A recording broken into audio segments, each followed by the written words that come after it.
राजा सदैव प्रभु की भक्ति में स्वयं को समर्पण करते हैं और भक्ति के प्रभाव से संपूर्णता का भोग करते हैं। तो कहते हैं ना, सकल पदार्थ है जगमाही, कर्म ही नर पावत नहीं। कर्म किसको कहते हैं? ये परिवर्तन है। हम अब जिस कार्य क्षेत्र में जीवन पालन करते हैं उसको ही कर्म समझ लेते हैं। वो हमारा आपका कर्म नहीं है। हमारा आपका कर्म है प्रभु की शरण में आना, प्रभु की भक्ति भाव से प्रसन्न करना, प्रभु की संपूर्णता की प्राप्ति करना।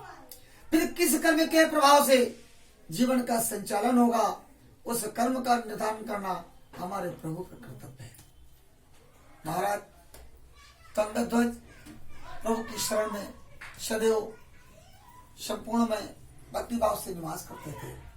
उनकी कृपा के प्रभाव से महाराज तुंगध्वज संपूर्णता का आनंद प्राप्त कर जीवन पालन करते थे। परंतु हम कितने बड़े भी भक्त हो जाए, अगर अपराध करेंगे तो दंड का भागीदार अवश्य बनना पड़ेगा। इसमें कभी शंका न करना। हो सकता है भक्ति के प्रभाव से दंड में न्यूनतम अधिकतम कुछ भी हो जाए, पर संपूर्ण में नहीं हो सकता। महाराज तुंगध्वज के हृदय में शिकार करने की भावना का जन्म हुआ। भावना के वशीभूत वन को जा पहुंचे। अनेक जंगली पशुओं का शिकार करके जब वापस आ रहे थे, मार्ग में उन्होंने देखा कुछ ग्वाले लोग ऐसे ही हमारे प्रभु का व्रत पूजन कर रहे हैं। महाराज तुंगध्वज शिकार करके आ रहे थे, पशुओं की हत्या करके आ रहे थे, और हम हत्या किसी भी प्राणी की करें, हत्या दोष लगता है। जब हत्या दोष लगता है तो ज्ञान का हनन होता है। ज्ञान का हनन होते ही अभिमान का जन्म होता है। हम विवेकहीन दर्प में जीवन हो जाते हैं और दर्प हमारे जीवन का विध्वंस कर देता है। दर्प के प्रभाव से महाराज तुंगध्वज न तो पूजा स्थल पर गए, न प्रभु को प्रणाम किया। ग्वालों ने जो प्रसाद प्रदान किया, राजा ने उसको भी तिरस्कृत कर दिया, त्याग दिया और राजभवन आ पहुंचा। राजभवन जाकर के देखता है, जब महाराज शिकार को आए थे तो महाराज के एक दो नहीं 100 पुत्र थे, और जब शिकार से वापस गए 100 के 100 पुत्र 100 में तब्दील हो गए, अर्थात मृत्यु को दृष्टिगोचर हो गए। ईश्वर न करे किसी एक संतत हो, 2 संतत हो, और उनमें से एक भी अगर कुछ हो जाए तो हृदय में वज्रपात होता है। जिसके 100 पुत्र हो और 100 पल में नष्ट हो जाए, वो मूर्छित हो गया। होश आने पर चिंतन करने लगा, किस राज्य का मैं क्या करूंगा, जिसका उत्तराधिकारी ही नहीं बचा। राज्य का परित्याग कर दिया, राज्य का परित्याग कर दिया और वानप्रस्थ कर गया। वानप्रस्थ कर गया, पुनः उसी बट वृक्ष की छाया में जाकर के बैठ करके हरि नाम का जपन करने लगा। और हरि का नाम सोते जगते उठते चलते फिरते चाहे जब लिया जाए सदैव मंगलकारी होता, कभी मंगलकारी नहीं होता है।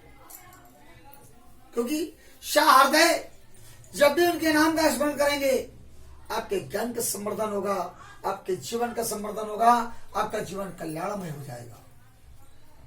जैसे उसने हरि नाम का संकीर्तन किया, भगवत की कृपा से ज्ञान का जन्म, विचार आ गए। क्या इतने अल्प समय में इतनी विशाल संपत्ति नष्ट हुई तो हुई कैसे? कि ऐसा तो नहीं इनका प्रसाद क्या का है। विचार के जन्म होती ही ग्वालों की समीप जा पहुंचा। ग्वालों के मध्य में बैठ करके उसने सत्यनारायण भगवान का व्रतोपरांत पूजन किया। पूजन के उपरांत प्रसाद पान कर साष्टांग दंडवत प्रणाम करने लगा और प्रार्थना। जब राजभवन पहुंचा तो क्या देखता है, जब कृपा नहीं थी तो 100 में परिवर्तित हो गए, तो जब कृपा हो गई तो उसकी संतत जो मृत्यु को दृष्टिगोचर हो रही थी अल्प समय के लिए मूर्छित थी, मूर्छा टूट गई। तंद्रा चेता का आगमन हो गया। अपने पुत्रों को देख करके हृदय से प्रसन्न सदैव भगवान का पूजन करने लगा। इनकी कृपा मात्र से संपूर्णता का सुपयोग करते हुए अंत में प्रभु के परम धाम को प्रस्थान कर गया। ऐसे सत्यनारायण भगवान का जो कोई प्रेम भाव श्रद्धा विश्वास का समागम करके करता है, सम्मिलित होता है, संपूर्णता का भोग करके प्रभु के परम धाम को जाता है। सर्वप्रथम सदानंद जी ने प्रभु का पूजन किया, दूसरे जन्म में सुदामा हुए, कृष्णा की भक्ति करके उनके धाम के वासी हो गए। लकड़हारा निषादराज क्योबट हुआ, जो प्रभु राम, शेष अवतार लक्ष्मण, जगत जननी माता सीता को गंगा पार उतारा, स्वयं भव सागर पार उतर गया। महाराज उनका मुख राजा दशरथ हुए, जो रंगनाथ का पूजन करके मोक्ष को उत्थित हुए। साधु वैस सत्य सिंधु राजा मोहरत हुए, जिन्होंने श्री कृष्ण के सिंह को अपने ज्येष्ठ पुत्र का रानी के संग संयुक्त रूप से स्वयं मारे से चीरकर दाहिना अंग देना स्वीकार किया। ऐसी परीक्षा में उत्तीर्ण करके उनके धाम का वासी हो गया। सबसे अंत में महाराज तुंगत हो जाए, जो दूसरे जन्म में शंभु मन हुए, श्रीमद् भागवत का श्रवण करके मोक्ष के अधिकारी बने। इत श्री स्कंद पुराण रेवा खंडे पंचमो अध्याय समाप्त। प्रेम से बोलो सत्यनारायण भगवान की जय।